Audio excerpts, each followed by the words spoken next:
ऐसा सोच रहे हैं कि स्ट्राइक है या स्ट्राइक होने वाली है। वजह क्या उसकी, तो बोल रहे हैं कि अभी जो नया कानून इंडियन पिनल कोड, भारतीय न्याय संहिता, वो जो नया कानून आने वाला है उसमें ड्राइवर लोग हैं उनके खिलाफ सजा बढ़ा दी गई है। इसकी वजह से ये सब हो हल्ला हो रहा है। पर ये सब लोगों की अज्ञानता है, किसी को पता नहीं है कि ये कानून बनाने का कारण क्या है, इसके पीछे की वजह क्या है और सही में क्या कानून आया है। जो पुराना कानून था और नया कानून है उसमें बहुत बड़ा तफावत नहीं है। अभी आप लोगों ने देखा होगा आए दिन लास्ट 5-10 साल में ऐसे बहुत सारे एक्सीडेंट कार के द्वारा भी होते हैं कि बहुत स्पीड में कार चलाते हैं, 100, 150, 200 की स्पीड तक कार चला के चले जाते हैं और एक्सीडेंट करके कोई लोग एक या एक से ज़्यादा लोग मर जाते हैं। और फिर जब इन्वेस्टिगेशन करने की बारी आती है तो ऐसी कार या कुछ भी मिलता नहीं है, ड्राइवर कौन है क्या नहीं। तो जो लोग मर जाते हैं उसके फैमिली को कुछ ना कुछ मुआवजा मिले, उसके लिए ये कानून में ये प्रावधान। इसकी पीछे की वजह यह है कि कोई एक आदमी है वो पूरे फैमिली का भरण पोषण करता है, उसको खाना पीना देता है, बाहर कमाने जाता है। आप लोग ड्राइवर है, ट्रक ड्राइवर है, तो आप लोग आसाम से गुजरात आते हैं, गुजरात वाले तमिलनाडु जाते हैं, पूरे देश में घूमते रहते हैं, किस लिए? पैसे कमाने के लिए। पर ये कानून जो है वो आपको ड्राइवर यानी सिर्फ आप ट्रक ड्राइवर हो उसके लिए नहीं है, जो भी 4 व्हील चलाता है, जो भी 2 व्हील चलाता है, सभी के लिए वही है। अगर मैं भी मेरी कार लेकर चलूँ तो मेरे ऊपर भी ये कानून लगता है।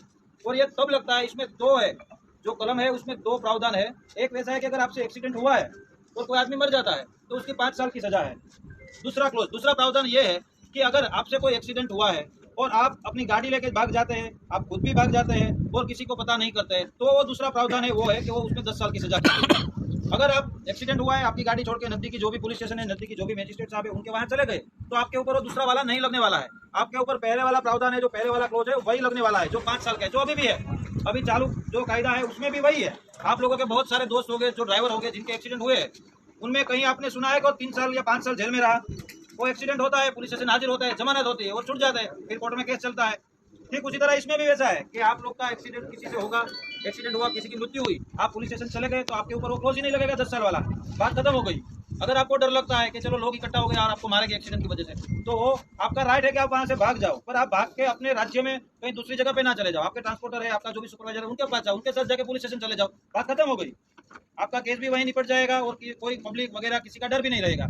इसमें अगर कार नहीं मिलती है, ट्रक नहीं मिलता है, तो जो भी आदमी है कमाने वाला जिसकी मृत्यु होती है, उसका पूरा परिवार है वो बिल्कुल पीछे धकेला जाता है। फिर उसको फिजिकल हाजिरी जो अपने आदमी है उसकी नहीं मिलती है, ना ही उसका मेंटल सपोर्ट मिलता है क्योंकि आदमी तो चला गया। और मेन चीज बच्चों की परवरिश, जिसमें उसका एजुकेशन और स्टडी हो रुक जाता है, लोगों का खाना पीना रुक जाता है। तो ये सब कब होता है? जब सामने वाले की गाड़ी ना मिले। अगर गाड़ी मिल गई तो आप सभी की गाड़ियों में अभी थर्ड पार्टी इंश्योरेंस रहता है, तो इंश्योरेंस वाले पैसे चुका देंगे, उसमें कोई बड़ी बात नहीं है। तो ये सब जो है वो मेनली अभी पिछले 5-10 सालों में जो एक्सीडेंट हुए हैं, जो कार वालों ने किए, कई जगह पे ट्रक वालों ने भी किए, ऐसा नहीं कि सिर्फ कार वालों ने किए, पर ज्यादातर ऐसे बड़े एक्सीडेंट है जो ओवर स्पीडिंग के है वो सभी कार वालों ने किए हुए हैं। तो ड्राइवर यानी आप ऐसा मत समझो कि आप ट्रक के ड्राइवर की बात है इस एक्ट में। सभी ड्राइवर हो, 2 व्हीलर का हो, 4 व्हीलर का हो या किसी का भी ड्राइवर हो, वो सबकी बात है इसमें। सबके लिए, कितना बड़ा आदमी हो, कितना छोटा आदमी हो, सबके ऊपर यही एक्ट लगेगा। और जो ये एक्ट लगा है, आप सोचिए आज आप ड्राइविंग करें, आज ट्रक में है, ठीक है, कल आप भी बाइक लेके कहीं जा रहे होंगे, आप भी चल के साइकिल लेके कहीं जा रहे होंगे, आपका भी एक्सीडेंट होगा ना करे कुदरत और आपके साथ कुछ हुआ, तो आपके फैमिली के लिए क्या रहेगा? कुछ नहीं, कार ड्राइवर कुछ नहीं मिलेगा, तो फिर इंश्योरेंस भी नहीं मिलेगा। आपके परिवार वाले भी कहीं किसी जगह पे ऐसे हो सकते हैं, विक्टिम भोग बनना, ठीक है। तो ये सबके लिए है, जनरल सोच के लिया है, किसी के खिलाफ जाके या ड्राइवर को ऐसा करने के लिए नहीं लिया है। और दूसरी बात है 7 लाख मुआवजे की बात जो हो रही है, ड्राइवर लोग समझ रहे 7 लाख तो जैसे कि एक्सीडेंट हुआ और वहीं के वहीं नहीं बोलेंगे पुलिस या कोई कि चलो 7 लाख भरो अभी कभी वरना जेल में जाओ। वो तो जब केस चलेगा, ट्रायल चलेगा और उसमें वो कोई आदमी जो ड्राइवर है वो दोषी पाया जाएगा, तब की बात है।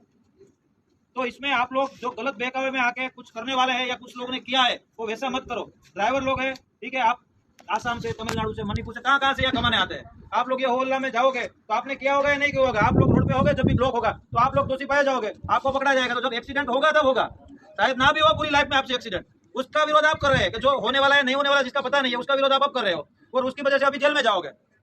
जिसके लिए आप विरोध कर रहे हो जेल में ना जाए उसके लिए अभी जेल में जाना पड़ेगा।